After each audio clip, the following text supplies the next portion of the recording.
If you're a realtor that wants to generate endless free seller leads this year and you want to win every single cold listing appointment, this is going to be the strategy that you want to follow.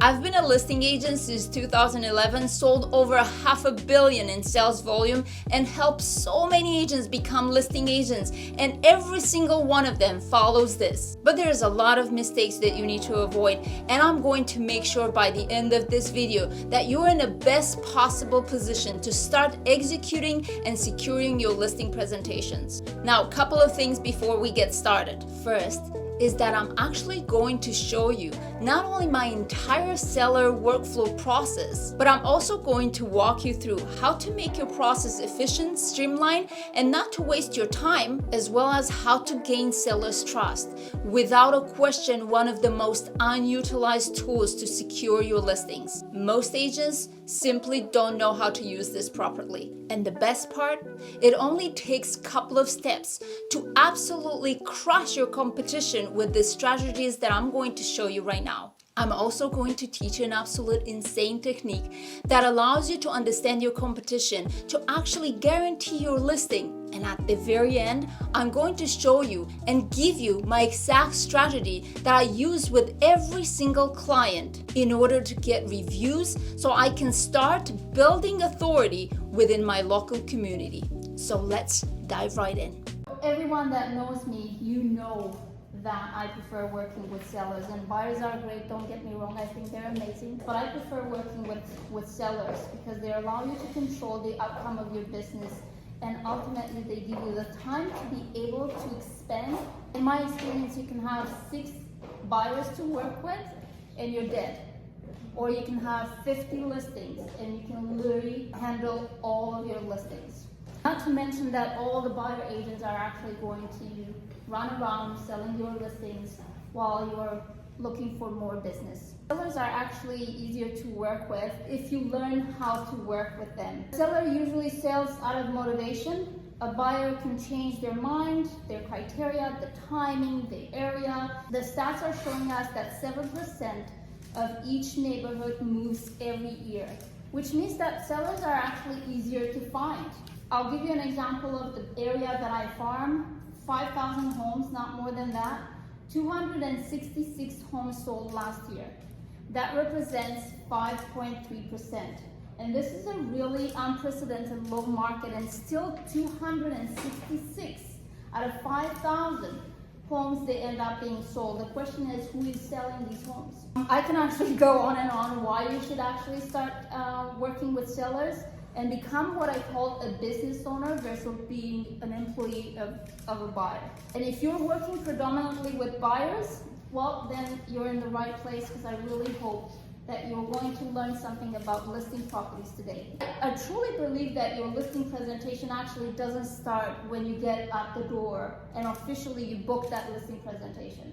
Your listing presentation starts the second somebody mentions to you that they're interested in selling. What if I'm a brand new agent? What if I don't have any listings? What if I look too young? What if I don't have the experience? If you have a good pre-qualification process, you are not going to receive these questions. If you have a good listing presentation, you're not going to receive these questions. My number 1 out of the 7 is develop a strong pre-qualification process. I cannot stress enough how important for your listing presentation that pre-qualification process means. What do I mean by that? Is asking the questions.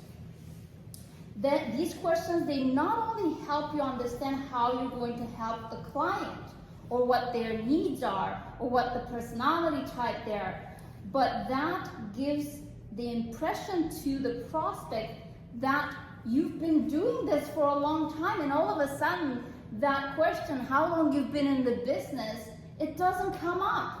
And never in my life, in 12 years in real estate, doing the pre-qualification, nor doing my listing presentation, I ever talked about myself.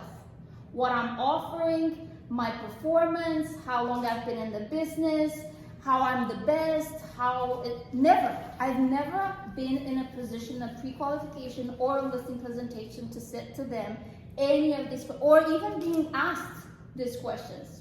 I'm only asking questions about their needs. That alone speaks volume for my experience, and that's all there's need. And because of that, you see, you don't actually need to go through 100 listing presentation and pre-qualifications. You don't have to. You only have to learn what are the questions in pre-qualification that will give the sense to the seller and the prospect that you've been doing this for a long time, and you have to do it with confidence. If you have any doubt that you cannot deliver the results, the seller is like a dog. They really can sniff right away the fact that you are not confident on your skills. And all of a sudden, even the most motivated sellers are not going to give you the appointment. Here's another question for you. What is the sellers looking for? They want to sell for the most amount of money in the least amount of time, and they also want the least amount of headache. And that's where you step in to make sure that they feel that you can deliver that to them. Their goal to sell their home is an aggressive goal because they want to do it for the most amount of money in the least amount of time with no headache. What type of agents they are looking for? The agent that likes the dog? They want an aggressive agent. They want someone that comes across as a confident, knowledgeable leader. You have to come across as a leader. If the seller senses your doubt even on the phone, that you cannot perform the 3 things in the most amount of money, the least amount of time, with the least amount of headache, you are out. You don't even need to go to the appointment, even if they're more amiable and they said, okay, let's come to the appointment.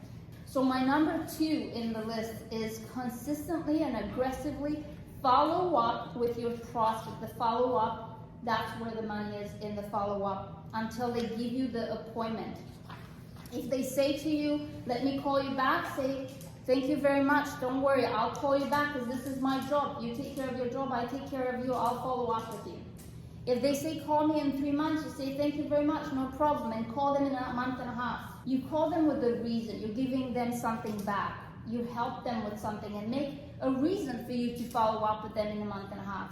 Don't ever follow up with the client that says follow up in this particular time. That's in their mind the time that they already made a decision. You have to interrupt their pattern and be in touch with them before they're starting the process of making a decision. So most clients, they give you the time frame of when they should make a decision by that time. So never follow up when they say that you should follow up. You should always follow up half of that time. Number 3, very strong pre-listing package.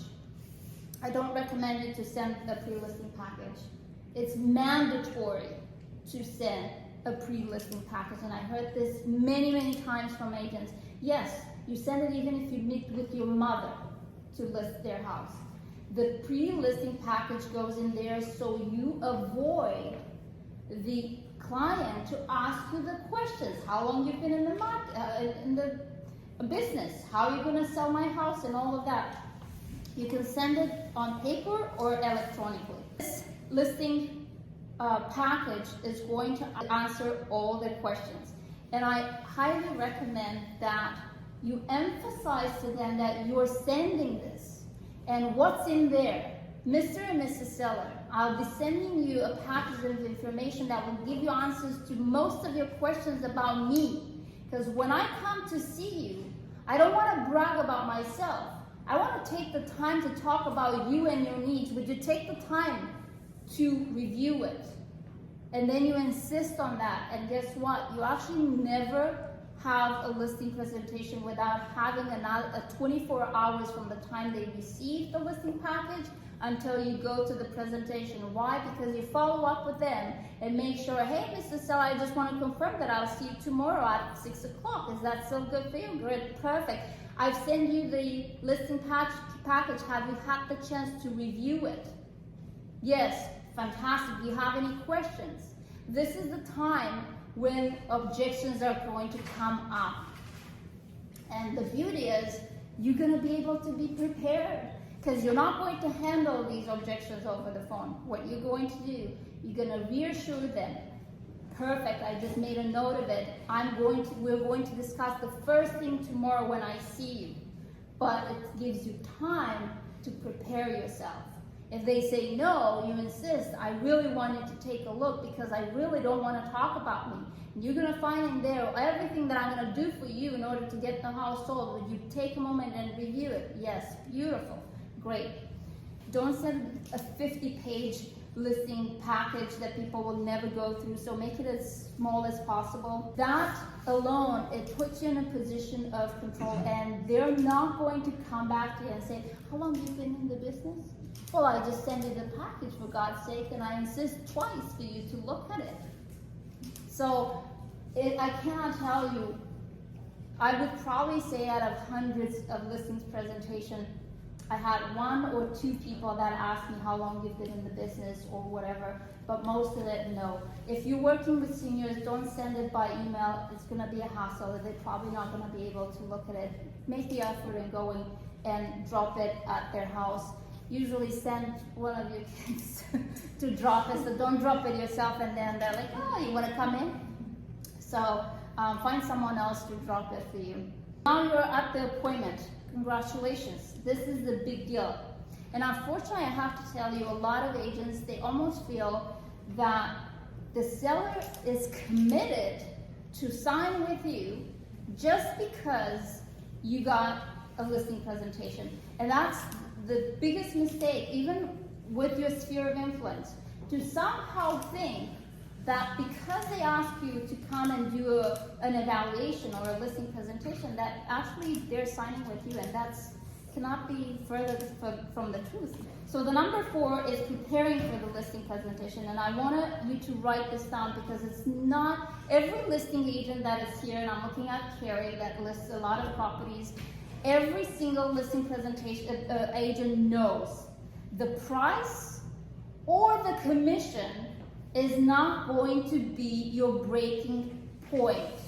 The reason you don't get the listing is because of who you are every step of the way. That's your breaking point. The seller wants a confident leader real estate agent.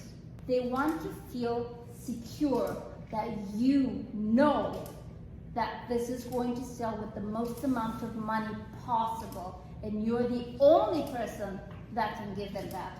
And if you're a new agent and if you start thinking that you don't have the experience, there's a local real estate agent that has more experience, you're definitely not going to match the seller's goals, and you're completely out. That's it. You're done. And I wrote down here number 4A.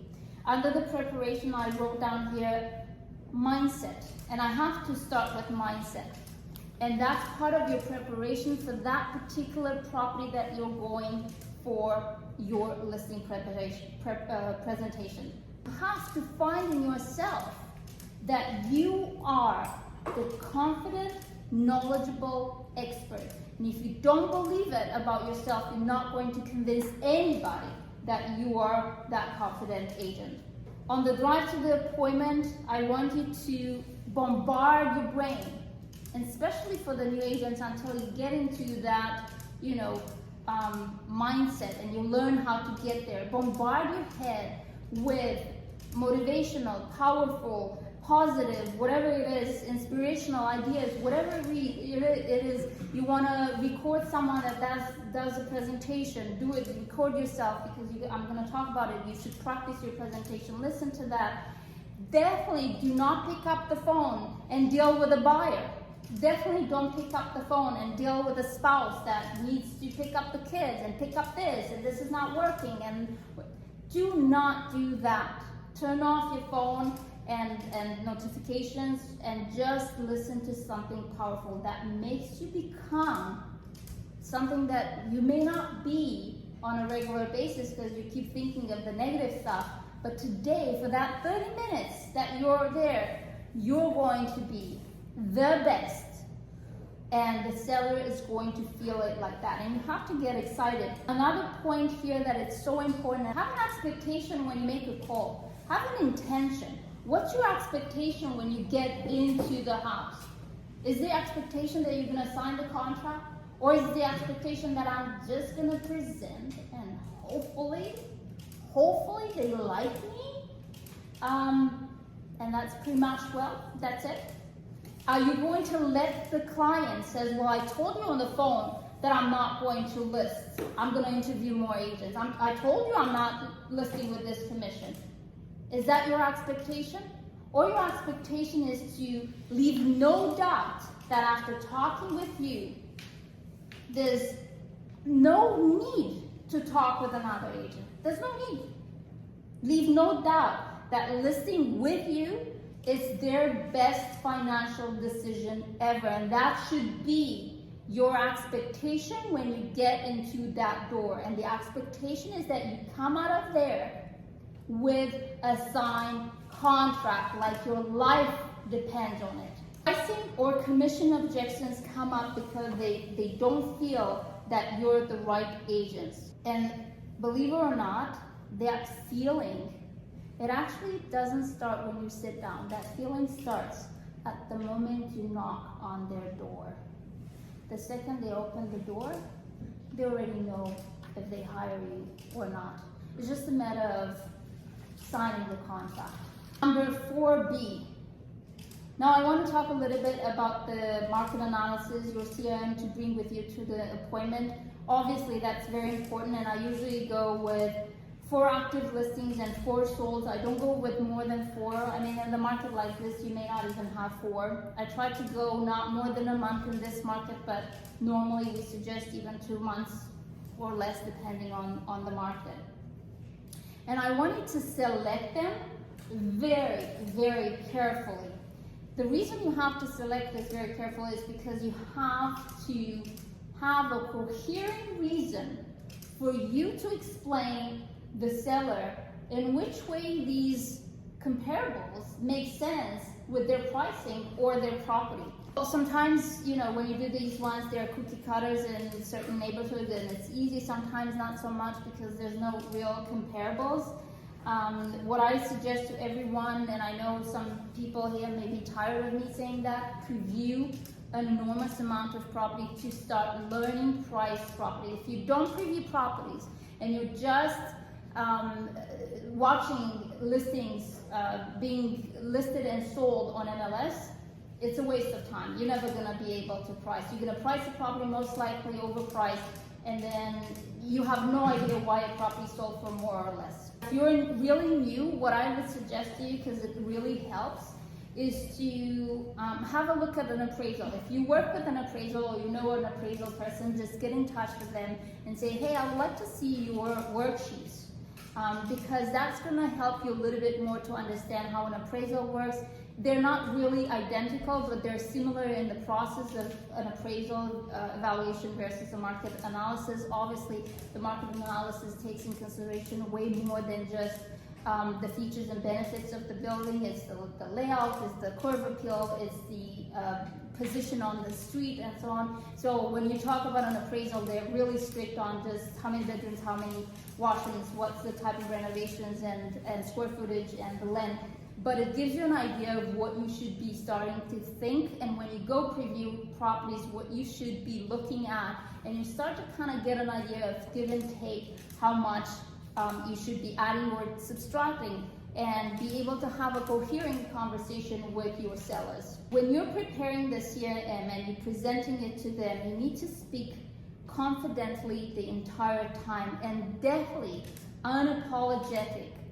I rehearsed the presentation with a lot of agents, and one of the things is when they present the listing price, a lot of them, they make this face. You know, that face alone, it actually implies that you have something to do with the price. Well, wouldn't that be amazing? Can you imagine if agents will have the power to dictate how much a property would sell? I don't own the price. I really don't. I don't even choose the price. The market chooses the price. Not even the seller, the buyer actually dictates the price.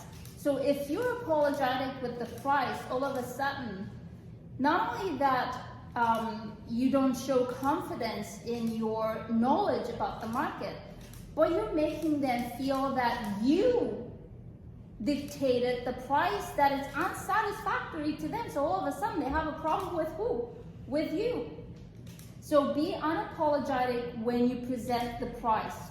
For C, under presentation, there's all the paperwork, have everything ready. I personally don't complete all of it with the name and everything in there. I don't do that. I prefer to do it at the house. The reason why is because while I'm doing that, I don't want them to have a second thought after I left the house and they call me and they change their mind. It's sufficient time for them not to feel under pressure that I already completed and I'm just asking for a signature.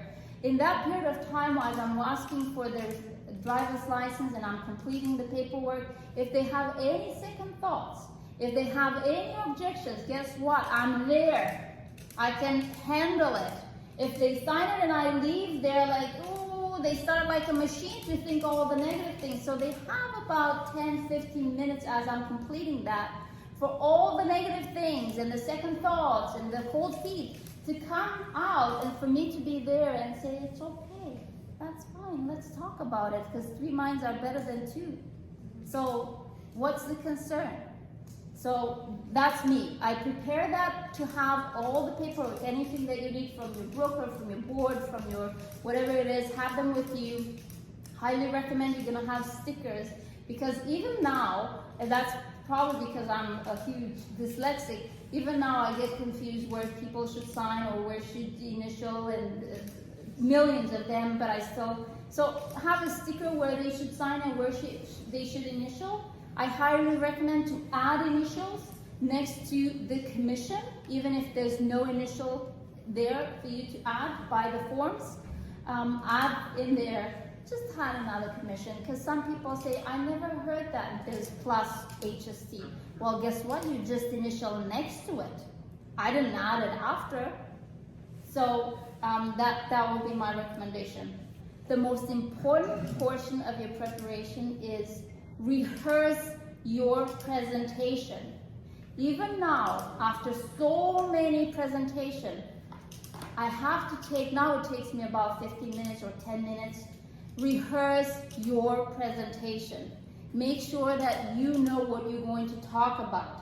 Make sure you rehearse potential objections, because you've done so many phone calls with them for the pre-listing that you know where their concerns are. You kind of be able to tailor to them what's going to happen there. Rehearse it. Make sure that you're not going to be taken by surprise. And if you're in front of your client and it's the first time you rehearse an objection, I can tell you that your confidence literally goes to your underwear. So where from you came in, you're confident, here they give you an objection, and the first thing that agent do, they start talking. When there is an objection and they don't know how to handle, they start talking and talking and over talking, and the second you do that, you're gone, because they're gone. They're not listening to you. Study personality types, and I highly recommend that. I cannot stress enough how important it is. The pre-qualification has questions in there that will allow you to identify the personality type. And why is that important? Go and do a listing presentation that is tailored for an analytical with the driver, and you are out of there in about 7 minutes. Go and do a listing presentation that is tailored for a driver with an expressive, and they're almost going to cry. They're not going to listen to you, and you're gonna be out. They're never gonna tell you that you don't get the listing. You may feel very confident because they didn't bring up any objections, but they can't wait for you to be out of there. So if you don't understand that in order to appeal to majority, you have to make clear who you're talking to and become that type of personality, I can tell you right now, your chances to get that, it's very, very low. Number 4E. And I know this is something debatable, I heard it before, but for me, for God's sake, just dress the part. Like really, dress like you deserve that 25,000. Dress like you deserve 100,000. So when you go there, you're like, only 25,000. Okay, for sure that doesn't even cover for the gas for her. So really dress apart. Don't go in jeans. Really don't go. And I can tell you, I've done this a million times, and I know it from agents. Any type of personality type, of background, of price point, everybody can send someone that deserves that commission, and you have to look apart. When I started, I invested literally in one suit and one suit only. They were my presentation. They never knew that I never dressed like that, and I didn't have the money to get anything else. I even got, things that they were specifically only for my listing presentation, and that was it. So if you don't have, you don't have to have, you have to have one thing. And I can tell you right now, Zara is the best. Go in January or in July. It's cheap, $20. You get things that they look so good. And you put accessories, ladies, and you do your makeup, and you're nice and clean and sharp, and the boys have nice shirts. You're never going to look like you're from Zara, but you have to look apart. This is from Zara. You see? Right there. 20 bucks. Yep, $20. I would wear it. Clean your car. There's absolutely nothing worse than pulling in the driveway. The seller is there. You come off the car. Your Starbucks cup is just rolling in front of your seller. You just come out with all of your things, and guess what? The dirt and the gum and everything on the side of the car is right there. The back, I can't even tell you what's in the back, and they're like, this person is going to take care of my best equity, and I have to pay them $25,000? Ain't happening.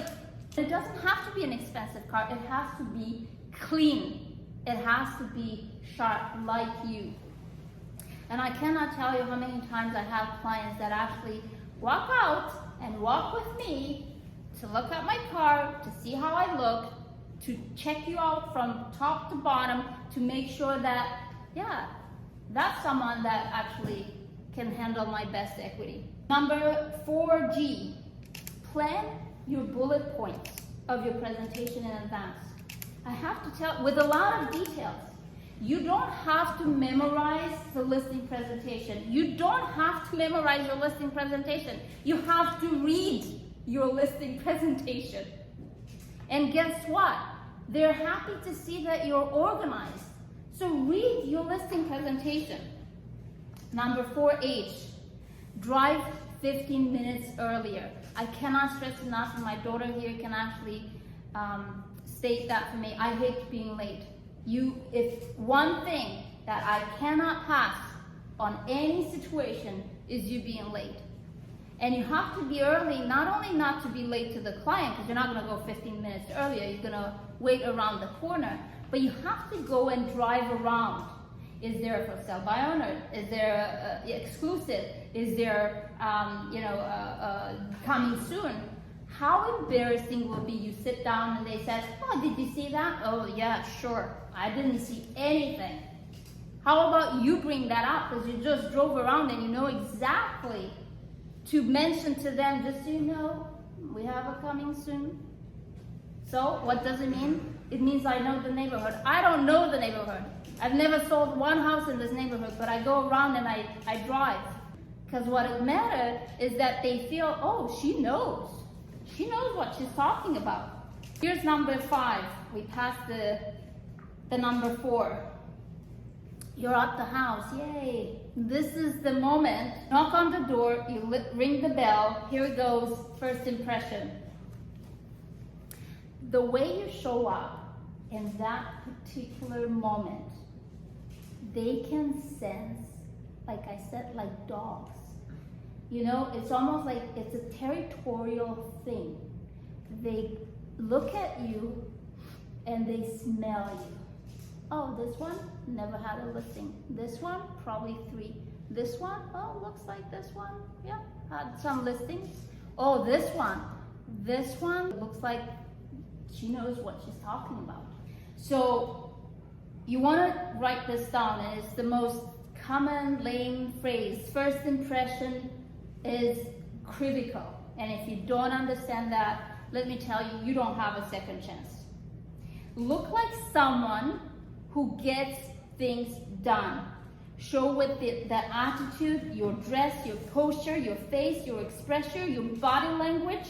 Remember, this is their biggest equity. And at the entry, sit there and don't rush to go to the table. Sit there, introduce yourself, and say to them this: pleasure meeting you. I look forward to getting your property on the market and get it sold should you find value in my services. Since I'm already with my shoes on, do you mind if we take a look outside first? Why I do that? 90% of the time, the person that joins with you outside and everybody says yes, it's the decision maker. And what do I want with that? I want to look at the decision maker more than the other one. I want to mimic their posture. I want to talk like them, because you may have an analytical husband that's a decision maker and an expressive wife that is not. So if you start to behave like an expressive, then you're out. You're done. You're out. Or the other way around, where you have an analytical that, that's quiet, and you have an expressive wife that's all over the place, then you know how you're going to talk.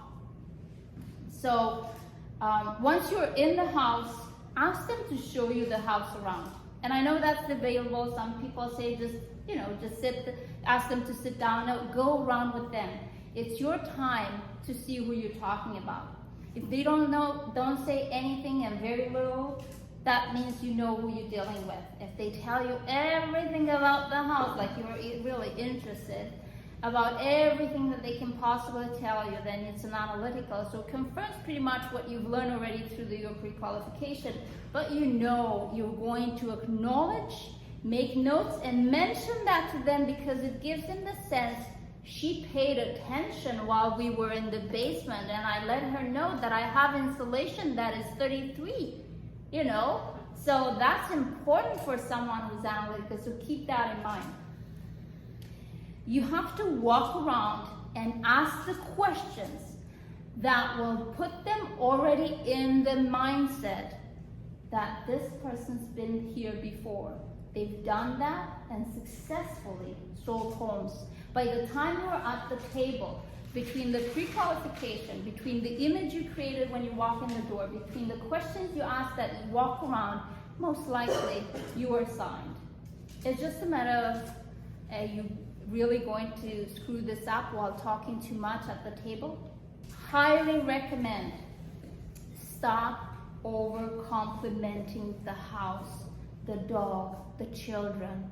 They're not idiots, and they can sense the fact that you're trying to get under the skin. Number 6, now you're at the kitchen table or dining table after the tour, and try to sit at the head of the table, unless you're dealing with the driver. If you're dealing with the driver and try to take their spot, you may have a little bit of a problem there. So make sure you do that if you're dealing with everybody else but a driver. That puts you in a position of authority, and you are the authority. You are the expert, and you are the knowledgeable real estate leader. The first thing that I do when I sit down with them, I actually go over the pre-qualification questions. All their motivation. Motivation is when, where, and why. Where they're going to move, when, and why. And I go through that again, and you'll be surprised that all of a sudden, a lot of the things that they didn't disclose during the pre-qualifications, they come up. And a little bit of things can change, and for you to be able to accommodate what they just said, to make sure that you're not leaving from there without a signed contract. So confirm their motivation. The second thing that I do after I confirm the motivation, I'm actually asking them this question. Mr. and Mrs. Seller, I prepared for you a couple of things that I want to discuss. Price, timing, preparation of the house, and the net sheet. Which one of these is more important to you? Hear that I'm not saying which one you want to start with, because I'm not interested in starting with whatever they want. I just want to hear which one is more important, which means this is what the objections are going to be about. Because some of them, they'll say, commission, net sheet. Oh, fantastic, okay, then I know what I need to do. So that puts you also in a position of making sure that they understand this meeting is conducted by you. It's not an interview from them to you, it's a presentation from you to them. So you're in control of the narrative of the entire presentation. Commission price, not sure. It's the price, timing, preparation of the house, and net sheet. And this is basically what I actually go in this particular order. And I don't say net sheet first and timing or preparation. I said price, timing, preparation, and net sheet. Now, you may wonder why this never included a portion of me talking with them about the marketing plan. And you want to know why? Well, it's not part of the listing presentation. Because I'll tell you what happens. You're going to sound like this. I'm going to hire a professional photographer, and I'm going to do a virtual tour for you. And I'm going to publish your house on millions of websites, and I'm going to do the open house, and I'm going to have a sign in front of your house, and I'm going to do flyers. I'm not interested in talking about that. That was in my pre-listing package. That thing is there. There's no need to take and talk that bullshit. All of a sudden, you just sounded like the guy that just came in, that bragged for about 25 minutes before we pushed him out of the house, saying that we need to go, talking about himself and how he's going to do open houses and how he's marketing. It's $1 million marketing plan. Well, you're not a marketing person. You're definitely not a photographer. And you're definitely not a stager. All they need to see in you, you are the listing agent, salesperson that gets them the most amount of money. Why would I comment about a photography? They have that in the package. They know I'm going to do that. They're not looking for that. Do you think anybody goes there and says, no, I'm going to take it with my cell phone? They're looking to feel, not to think, to feel that you are the person that will get them the most amount of money in the least amount of time with the least amount of hassle. What will separate you from everybody else is you talking about them at all times, asking questions, giving the sensation and the emotion that you actually listen to them. And you should listen, not to give them just the impression, but you should listen to what they're saying. Acknowledge them, understand their needs. They have to feel like you breathe and eat real estate every single day. They really don't care if you have a dog like theirs. They really don't. Because they may like it that you have a dog, but if they don't feel like you can sell their home, they can meet you in the park. That's okay. They don't need to give you $25,000 just because you have a dog. So, number 6C, go over the price. Agree on a price before anything else. Be prepared for any potential objections on the price. Learn to lead the client to the correct price. Do not tell the client. Actually, do not tell the client anything. Ask questions. Once you ask questions, they give you the answers. And that's something for some other time about the scripts and how you should use the close and open questions to lead them into not something that you try to scam them, to lead them into the common sense that it's usually not emotional attachment because you're the professional, but they have an emotional attachment, so they can't think straight. So you have to help them understand the logic behind the price you suggest. Obviously, you have to have it with you, especially if you deal with an analytical stats and graphs, and they love that shit. How many homes they sold, they've been sold in the neighborhood, how many expires, how many terminated, what's the supply, and so on.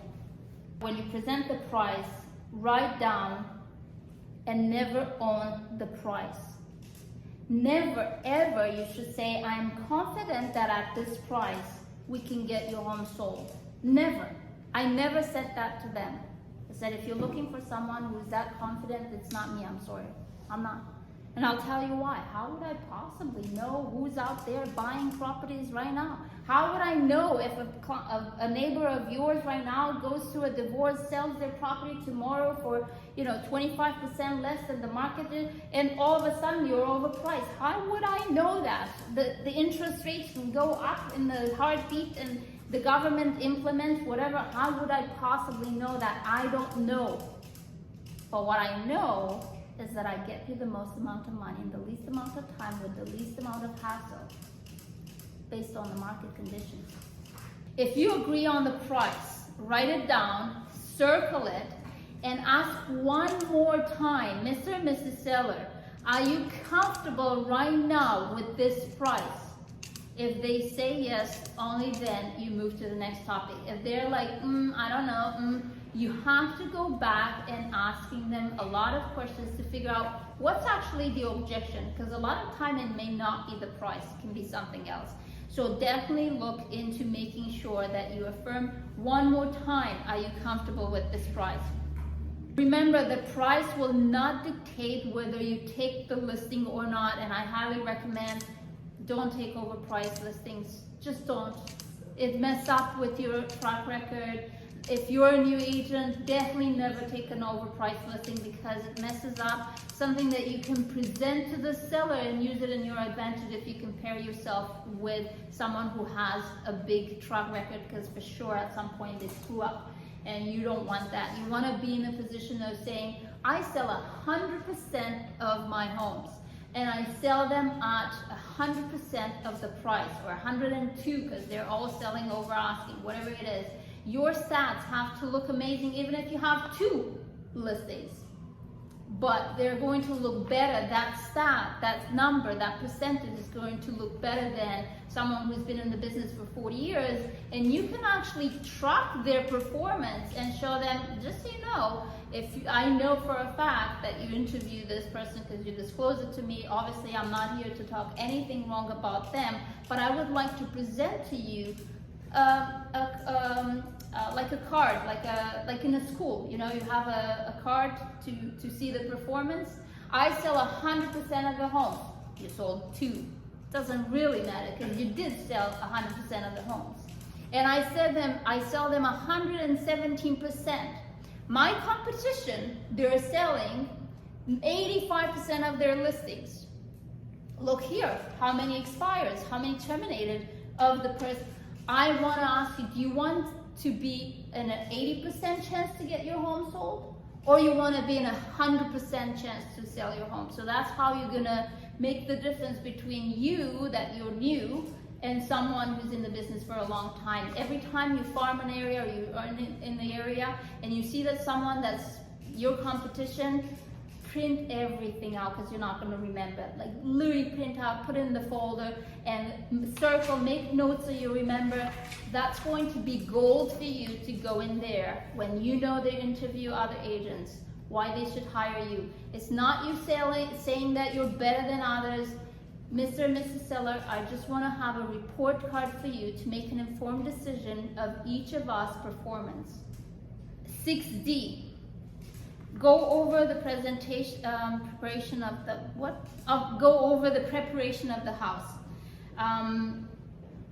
By doing that, you're going to start to understand what's their time frame.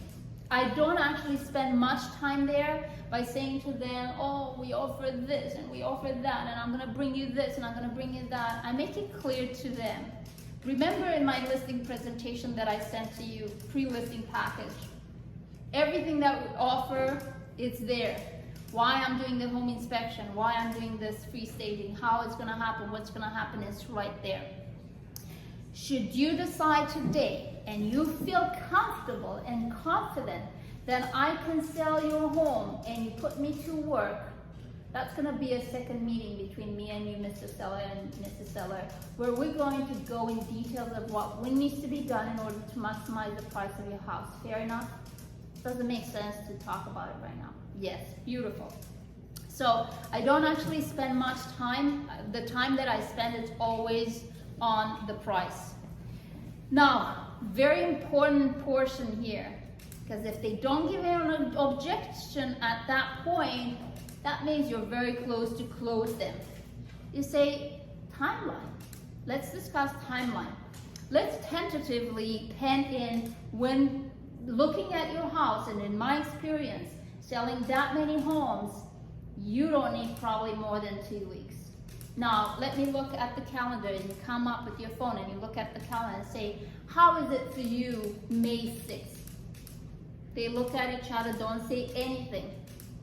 Not sure. No, because of this, no, because of that. And they start giving you, oh, we'll have to think about it. Well, that you know, you're not having it in the bag yet, and you have to find a way to have it in the bag. If they say yes, oh, that should work, but we have that meeting, you know, how about that week? If that works, yes, beautiful. Okay, so I pen you down here. We have the price. Is that right? We have the price. Yes. Are you both comfortable with the price? Yes. Beautiful. Okay, now we have the date. Amazing. Okay, so now let's talk and go over the net sheet. I don't have a problem to including there in my commission. I know people that they're just trying to go right away and to sign the contract. May work for them, doesn't work for me, or I got so used to talk about bottom line for them so they don't feel like I'm trying to scam them in any way. This is your net sheet, Mr. Seller. And I'm not actually going to give them if they have a line of credit, if they have a mortgage, if they have, this is the net sheet. On the price that we agree, because we agree on the price, is that right? We keep talking about these things so it goes to their head. On this price, these are the expenses, and this is your net. How much you're going to get in your pocket. Now, I don't know, Mr. Seller, if you have a line of credit, if you pay the, how much you're gonna pay for your lawyer and so on, but without talking about that, this is your net. I wanna ask you, Mr. Seller, if right now you were to receive an offer with no condition, closing of your time that gives you this net sheet, are you in a position of accepting this one? And then you're gonna find out the objections for the commission, which can come in different ways. And it's so important when I said at the beginning that you need to rehearse your listing presentation. You're going to have an 3, 4, or even 5 ways to deal with an objection, 5 ways of responding to that objection. Because at the end of the day, the objections are always the same. You cannot say the same thing. You have to say the same thing in different words. So they feel like you hear them, you handle the objection, and right away you go into closing them. And that's number 7. Are we on the number 7 or no? It looks like I have another page. When you go through all of these things and all of the objection, what's very important, and keep that in your mind because you're going to get to that point. Every time they give you an objection, every time things they don't go exactly the way you want, keep your composure, keep your tone, and don't start over talking. That's what the most agents do. They're going into convincing by over talking with their clients over and over again the reason why they should list for them, why they should price it like that. Acknowledge what they say, deal with their objection, and ask a question at the end. Remember, they are not in charge. They know everything about their field, but they don't know anything about real estate. If they know more about real estate than you do, I can tell you're not going to get the listing. If they don't have even the most bully, alpha person that you talk with, they still have to have that feeling that somehow you hold a certain amount of knowledge that they don't have. And if you're not able to portray that to them, you're not going to get the listing. Step 7, finally, what we all want is getting the signature.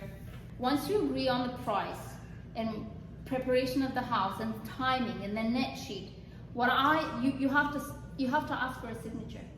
There's no such thing that they would say, okay, where do I sign? It happens, but so rarely that you have to ask for signature. And this is how I do it. Mr. Seller and Mrs. Seller, whatever it is. It looks like we agree on the price. Am I right? We agree on the price?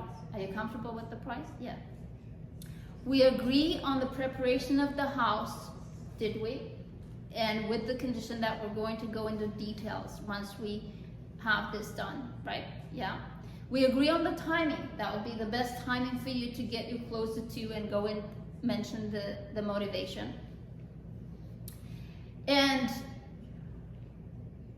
you said to me just a few minutes ago, should you be able to net this amount of money, you're ready to sign on an offer. Is that right? Yes. Well, all we need to do right now in order to get you what you want in the time you want is sign the contract. And you literally take that with the pen that's been sitting there and you shove it under their faces and you shut up. You shut up. The second you say anything, and they're going to look at each other, and somebody's going to say, it's almost funny how you can start to anticipate because you've been in touch with them for such a long time, between the pre-qualification and the presentation and all of that. It's so funny to see how at some point one of them picks up the pen and they sign. But if you say something, you messed up. That's it. Your chances to get the signature goes significantly lower. So you better not say anything the second you ask for that. And let's say if you go through all the pre-qualification questions, if you send the package, if you do everything, if you present yourself the way I tell you right now, the chances for you to get objections ain't happening at this point because they happened before and you handle them. So at this point, all you need to do is to shut up and have the courage to say, sign the contract. But let's say they have some objection. Oh, I need to think about it. That's great. 3 heads are better than 2. What do you need to think about it? They say something. You handle the objections and you close with, now all we need to do in order to get you closer to what you want, sign the contract, and then you shut up again. Make sure you always close more times that you're comfortable with, and you better be comfortable at least 5 times. Because I can tell you right now, the same applies into follow-up. Most agents don't follow up more than twice. There's a certain percentage, I can send it to you. It applies the same way as handling objection or asking for a signature. Make yourself in your mind when you drive and you have a goal in your mind is that if you have objections, you're going to close at least 1 more time that you're comfortable with, and it's going to be at least 4 or 5 times. If you do that, I cannot tell you how many times I got the listing signed because I closed not 6, but 8, 10 times. I would not, for the life of me, leave from there. And they would actually start to say to me, oh my God, you're like a people. And I said to them, don't you want a people to represent you? If I am the one that walks away right now from my own benefit of getting your home listed with me, how do I think I'm going to stand up in front of aggressive buyer agents when they want to cut your commission, your price? You want someone like that. Are you comfortable, confident that I can sell your home? And then you shut up. Yes. All you need to do is to sign the contract. And then you shut up. And that's it. It's that simple, believe it or not. And we make it so much complicated than it is. So ask without a fear. Sign the contract.